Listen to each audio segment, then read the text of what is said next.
this is probably an obvious statement, but working in mental health requires a certain type of individual, professional, um, a certain type of just understanding that you are walking into the trenches every single day for multiple hours a day and sitting in client stories.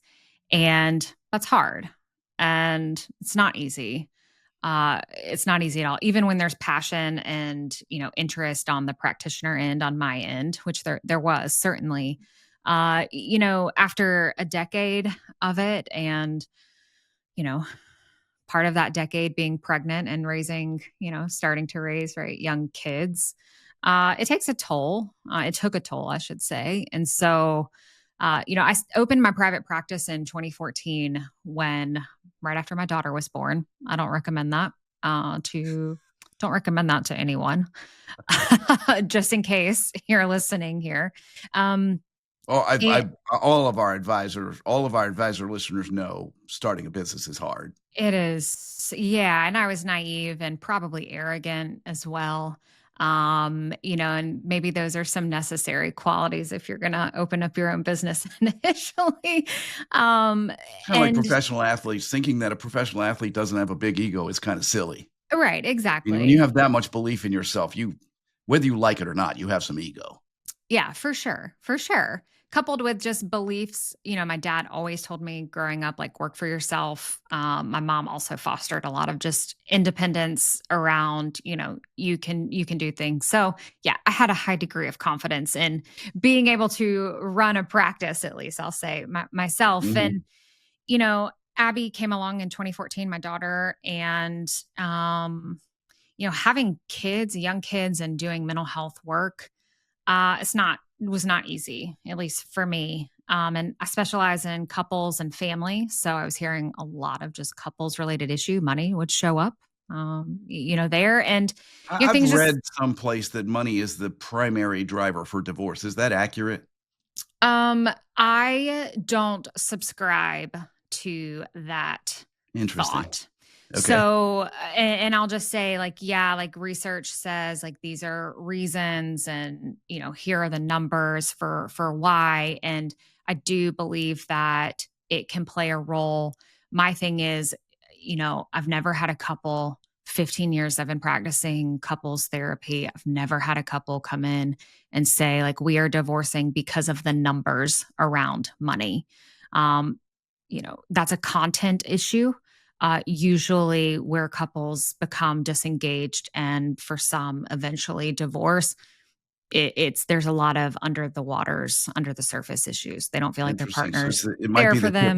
the tip of the iceberg. For sure. Yeah. So There's I other say that. communication, there are other issues there that are Exactly. happening. Exactly. Interesting. So I don't subscribe to that as from like a causality place. I don't subscribe to that. So, Interesting. but getting into kind of the financial, sector, I wanted Were to you do doing something financial different. therapy before you started your kind of behavioral practice for advisors? Yeah, I was doing kind of doing in it, dabbling it, right? It was probably not full-time financial therapy. I had couples therapy, some individual work, teaching out. I live here in Augusta, Georgia. No, I don't know much about golf other than how to spend money at the golf pro shop. So just in case there was some question around that. Um, but started kind of doing a lot of that, teaching classes out at what was Fort Gordon, is now called Fort Eisenhower, the Army base here. And I just kind of had this, like, hey, I really like working in the numbers space. My husband is a CFP, so there's some overlap in conversation with some familiarity, at least with his clients there, and was doing more financial therapy. And, Mark, I just kind of had this like crazy idea of, like, what if a therapist worked with advisors? Um, and really just kind of followed the breadcrumbs from there.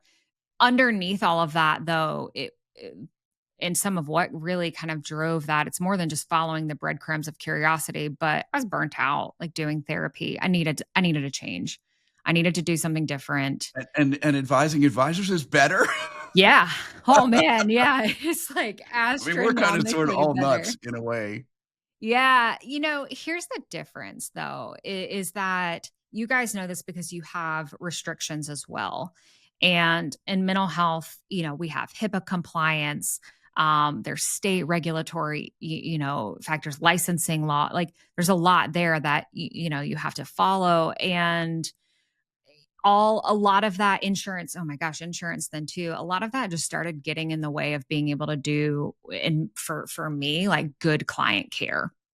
When you have an insurance company that's like, hey, like you can actually only see that person for 45 minutes. Right. It actually really doesn't matter what you think as the professional, as the expert. We're going to determine that you can only see them for 45 minutes instead of 60, you Right. know, Yeah.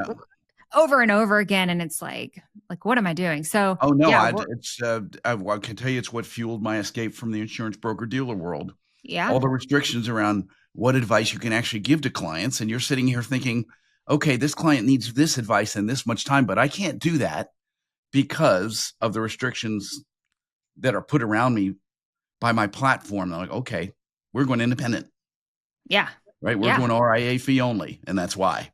right. Yeah. Same And very similar thing. So it is. And there's a lot of parallels in our business. there are a lot of parallels, and I think that's why making the transition in some ways felt like, "Hey, I can do this." Like, this Mhm. seems like I have, baseline, maybe enough understanding. Either that or maybe I'm just really arrogant. I don't know, like confidence, right? Going back to I don't know, or crazy. I'm not really sure. But, I started about 3 years ago transitioning over and, dabbling into like working with advisors, offering initially some trainings. I actually remember Um, Jess sending me an introduction to you saying, "You need to meet Ashley." Yeah, yeah, Twitter, Yeah. or X, I guess we're supposed to call it that You now. call it whatever you want. I call I it call it Twixer. I call Twitter. it Twixer. Twixer, that's a good one. That's a great one.